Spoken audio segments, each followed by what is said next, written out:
এবং ঈমানের মানে উত্তীর্ণ হওয়ার ভিত্তি হচ্ছে মূলত আপনাকে তাসদীক করতে হবে, আপনাকে অবশ্যই সারাদার করতে হবে, আল্লাহ তাআলার কাছে আত্মসমর্পণ করে যেতে হবে। এটি ইবনে আবিনাস রাহমাতুল্লাহ আলাইহি বলেছেন, লম্বা আলোচনা, আমি সেদিকে যাচ্ছি না, আমি তৃতীয় নম্বর পয়েন্টে চলে যাচ্ছি। তৃতীয় নম্বর পয়েন্ট হচ্ছে, যদি কোনো ব্যক্তি আল্লাহ তাআলার হিকমত সম্পর্কে, আল্লাহর নির্দেশ এবং নিষেধের হিকমত সম্পর্কে জানতে পারেন, এজন্য সালেহীগণ অনেক ক্ষেত্রে হিকমত বর্ণনা করেছেন। আমাদেরকে অনেকে প্রশ্ন করেছে, জুমার সালাতের মধ্যে কেরাত হয় জোরে, জোহরের সালাতের মধ্যে কেরাত হয় কি আমার জিজ্ঞেস সাইফুল্লাহ ভাই, জুমার সালাতে জোরে পড়তেছেন আর জোহরের সালাতের মধ্যে আস্তে পড়তেছেন, কারণ কি? কারণ প্রশ্ন করার সুযোগ নেই। উবুদিয়তের ভিত্তি হচ্ছে কিসের উপর? আগেই বলতেছি, আত্মসমর্পণ করার উপর, মেনে নেওয়ার উপর। আপনাকে অবশ্যই মেনে নিতে হবে আল্লাহর বিধান। এরপরেও যদি আলেমরা তাদের গবেষণার মাধ্যমে, ইজতিহাদের মাধ্যমে কোনো কারণ উল্লেখ করে থাকেন, তাহলে সেটা কেবল ইজতিহাদ, আর কিছুই না। এটা আল্লাহ তাআলা বলেন নেই, অথবা রাসূল সাল্লাল্লাহু আলাইহি ওয়াসাল্লাম কি করেন না বলে জাননি, রাসূলুল্লাহ বলে জাননি, এটা খেয়াল রাখতে হবে। ওখানে আপনি প্রশ্ন করার কোনো সুযোগ নেই, বরং এই ক্ষেত্রে প্রশ্ন করার বিষয়টি, এটাকে আল্লাহ সুবহানাহু ওয়া তাআলা মূর্খতা হিসেবে কোরআনে কারীমের মধ্যে আল্লাহ রাব্বুল ট্রিট করেছেন, কোরআনে কারীমের মধ্যে মূর্খতা হিসেবে উল্লেখ করেছেন। মুসা আলাইহিস সালাম যখন তার কওমের কাছে আসলেন, মুসা আলাইহিস সালাম তাদেরকে লক্ষ্য করে বললেন, ইন্নাল্লাহা ইয়া'মুরুকুম আন তাযবাহু বাকারা, আল্লাহ রাব্বুল আলামিন তোমাদেরকে নির্দেশ দিচ্ছেন, আন তাযবাহু বাকারা, তোমরা একটা গাভী জবাই করো। পরিষ্কার কথা, গাভী তো মানে সংজ্ঞা দেওয়ার প্রয়োজন নেই, পরিচয় করার প্রয়োজন নেই, সব স্পষ্ট। জবাই করার কথা বলা হচ্ছে, একটা গাভী জবাই করো, খুবই পরিষ্কার কথা। মুসা আলাইহিস সালাম খুবই পরিষ্কার ভাষায় বলেছেন যে আল্লাহ তাআলা নির্দেশ দিয়েছেন তোমরা একটা গাভী জবাই করো। কিন্তু তারা মুসা আলাইহিস সালামকে মানে মেনে না নিয়ে, আত্মসমর্পণ না করে আল্লাহর বিধানের সাথে তারা অনেকটা উপহাস করে বলতেছে, আতাত্তাখিজুনা হুজুয়া, মুসা তুমি কি আমাদের সাথে ঠাট্টা করতেছো? আমরা তোমাকে বললাম কি আর তুমি বলতেছো কি? আমরা বললাম যে আমাদের লোক মারা গিয়েছে, আমাদের একজন লোক মারা গিয়েছে, তার পরিচয় আমরা জানি না, তার পরিচয়টা বের করে দাও, আর তুমি বলতেছো আমাদেরকে গাভী জবাই করার জন্য। তখন আল্লাহ সুবহানাহু ওয়া তাআলা মুসা আলাইহিস সালামের যে ভাষাটুকু দিয়েছিলেন সেটা হচ্ছে, আউযু বিল্লাহি আন আকুনা মিনাল জাহিলিন, এই তোমরা জাহিল, মূর্খ, আল্লাহর বিধানের সামনে এই ধরনের বক্তব্য দেওয়ার কোনো সুযোগ নেই, তোমরা বুঝতে পারবে তোমরা জাহিল, তোমাদেরকে যেটা করতে বলা হয়েছে সেটাই করবে, করলে বুঝতে পারবে যে তোমরা যেটা চেয়েছো সেটা পাচ্ছ কিনা। এজন্য শেষ পর্যন্ত তারা পেয়েছে, কিন্তু পানি খোলা করে তারপরে খেয়েছে। বুঝতে পেরেছেন কিনা? কারণ ইসরায়েল হচ্ছে এই পৃথিবীর সবচেয়ে বিশ্বাসঘাতক এবং গাদ্দার একটি জাতি। আল্লাহর ইতিহাসে সবচেয়ে বেশি যারা আল্লাহ রাব্বুল আলামিনের নাফরমানি করেছে তারা হচ্ছে বনী ইসরাইল, যাদের উপর আল্লাহ তাআলা অনেক বেশি আযাব অবতীর্ণ করেছেন। বলে শেষ পর্যন্ত এই গাদ্দার যারা ছিল তারা ওই গাভী জবাই করেছে, কিন্তু পানি ঘোলাটে করে মুসার সাথে অনেক ঝামেলা করে। আপনারা যারা সূরা বাকারা পড়েছেন পড়ে নিয়ে পেয়ে যাবেন নিশ্চয়। আমার বক্তব্য এখানে ওই জায়গায়, সেটা হচ্ছে এই, অবশ্যই আপনার ঈমান এবং উবুদিয়তের ভিত্তি হচ্ছে, বেসমেন্ট হচ্ছে আপনি আত্মসমর্পণ করে মেনে নিতে হবে। আমরা যখন কোনো মাসআলার ব্যাপারে কোনো ব্যক্তিকে বলি যে মানে হুকুম দেই, তিনি অনেকটা তার মুখটুক ভিন্ন রকম হয়ে যায়, বলে একটু বুঝাই দেন, মানে তিনি আসলে চাচ্ছেন যে মানে তার মন মতো হয় নাই, মানে এটা আল্লাহর বিধান হিসেবে তার কাছে মনে হচ্ছে না। কি বুঝাই দিব আমি? বুঝাই দেন এই কথার অর্থ হচ্ছে আপনি আল্লাহর বিধানের কাছে নিজেকে, নিজের অন্তরকে আল্লাহর বিধানের কাছে অবনত করতে পারেন নাই, সারেন্ডার করতে পারেন নাই। আপনি হয়তো মনে করেছেন যে আপনি মানে কি বুঝাতে চাচ্ছেন, না, বোঝানোর এখানে কিছুই নেই।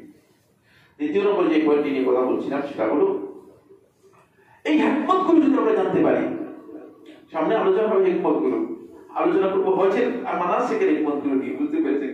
আমি এগুলো যদি জানতে পারি এই বিষয়ে কি কি ফায়দা রয়েছে, কয়েকটা বলবো, সবটা বলবো, অনেক দীর্ঘ এইটার এই আলোচনা তো দীর্ঘ আলোচনা, এই বিষয়টাই দীর্ঘ আলোচনা, একটা ভিন্ন ভূত আলোচনা বিষয়, কিন্তু এটার কিছু অংশ বলে আমি মূল আলোচনায় যাবো। আল্লাহ তাআলার বিধানের হিকমত সম্পর্কে যদি আমরা জানতে পারি, তাহলে আল্লাহর বিধান পালনের ক্ষেত্রে আপনার আবেগ, অনুরাগ এবং ভালোবাসা অনেক বেশি বৃদ্ধি পাবে, টানটা বেশি হবে, যেটা আপনি অন্য ক্ষেত্রে পাবেন না।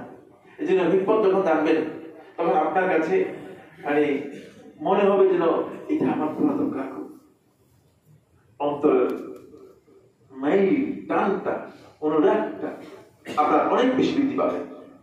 এই কারণেই স্বাভাবিকভাবে মানুষ যে বিষয় সম্পর্কে একটু খোলাসা জানতে পারেন বা এর হিকমত সহ জানতে পারেন, তখন মানুষের প্রজ্ঞায়, মানুষের বিবেচনায় সেই কাজটার প্রতি মানুষের আগ্রহ অনেক বেশি বেড়ে যায়। এই জন্য হিকমতটা এখানে জানতে পারলে সবচেয়ে ভালো। কিন্তু হিকমত যেখানে আল্লাহ তাআলা বর্ণনা করেন নেই, সেখানে হিকমত বর্ণনা করার কোনো সুযোগ কোনো ব্যক্তির নেই, এটা খেয়াল রাখতে হবে। 3 নম্বর যে পয়েন্টটি, সেটা হলো আপনি যদি আল্লাহর বিধানের হিকমত সম্পর্কে জানেন, অথবা আল্লাহ তাআলা যেখানে জানিয়ে দিয়েছেন সেটা যদি আপনার কাছে স্পষ্ট হয়, তাহলে আল্লাহর বিধান এর ক্ষেত্রে আপনি কোন ধরনের ঠাট্টা বিদ্রুপ, উপহাস, কোন ধরনের আপত্তি করার সামর্থ্য থাকবে না, করবেন না, যদি ইমানদার করবেন না। মুনাফিক তো করতে পারে, মুনাফিকদের কাজই হচ্ছে বলতো আল্লাহর বিধান এর ব্যাপারে আপত্তি করবে। মুনাফিক ব্যক্তি আল্লাহর বিধানের ব্যাপারে আপত্তি করবে। তাদেরকে যখন বলা হয়েছে যে তোমরা ফকির মিসকিন যারা আছে তাদেরকে দান করো, তখন তারা বলেছে যে আল্লাহ তাআলা খুব খাওয়াইতে পারেন না এদেরকে, আল্লাহই তো খাওয়াইতে পারেন, আল্লাহ তাআলা আমাদেরকে বলতেছে কেন খাওয়ানোর জন্য। যখন তাদেরকে বলা হচ্ছে তোমরা কেন শিরক করতেছো, তোমাদের বাপ দাদারা শিরক করেছে, তোমরা কেন শিরক করতেছো, তখন তারা বলে লাউ শা আল্লাহু মা আশরাকনা, আল্লাহ চাইলে আমরা শিরক করতাম না, আল্লাহ তাআলা চান নাই। দেখছেন কত ভয়ঙ্কর বক্তব্য, এগুলো কোরআনে হতে আছে সব, একেবারে ভয়ঙ্কর কথা। তার কারণ হচ্ছে আল্লাহর বিধানের ব্যাপারে আপত্তি উত্থাপন করা, আল্লাহর বিধানের ব্যাপারে ঠাট্টা উপহাস করা, এটি তখনই সম্ভব হবে যখন আপনি আল্লাহর বিধানের হিকমত সম্পর্কে একেবারেই জ্ঞান রাখবেন না, একেবারেই জ্ঞান রাখবেন। আর যখন এই বিষয়টি আপনার কাছে স্পষ্ট হয়ে যাবে, তখন আপনার কাছে দিবালোকের মতো আল্লাহর বিধানের ব্যাপারে আপত্তি করাটা আপনি মনে করবেন যে আমি এই কাজ করার মোটেও অধিকার রাখি না, করবেন না। এবার আসুন যে বইটি নিয়ে কথা বলবো সেটা আরো গুরুত্বপূর্ণ। 1 নম্বর পয়েন্ট হচ্ছে হজ ইসলামের অন্যতম গুরুত্বপূর্ণ একটি রক্ষণ, পঞ্চম রক্ষণ। এটা আমরা সবাই জানি, ইসলামের অত্যন্ত গুরুত্বপূর্ণ পঞ্চম রক্ষণ হচ্ছে কি হজ। হজের ইবাদত সালাত, সিয়াম,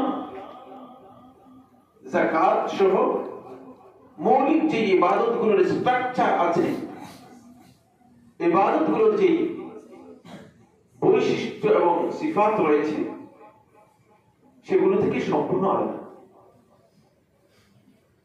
সম্পূর্ণ কি ভিন্ন।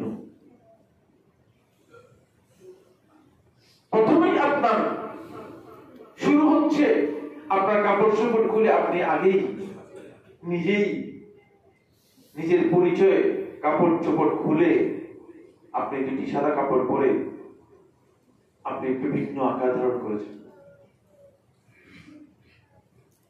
এখন সময়ের প্রশ্ন, আমরা আল্লাহর ঘরে যাচ্ছি, তো আল্লাহর ঘরে যেতে হলে আমাদের কি কারণে মানে এমন করবো?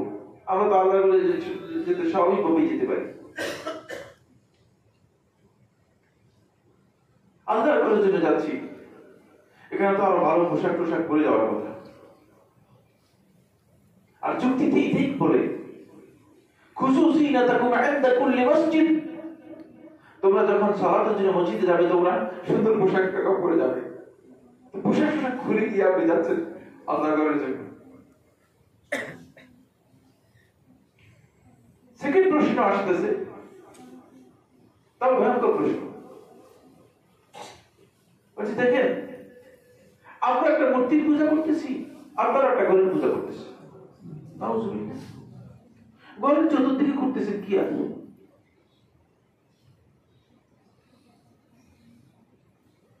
কি তোমরা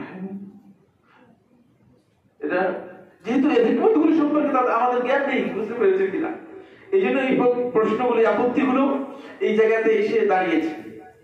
ভাই আপনি কি মানে কি ওয়াজটা কি আসলে বুঝলাম না। ঘরের চতুর্দিকে ঘুরলাম, বিশেষ করে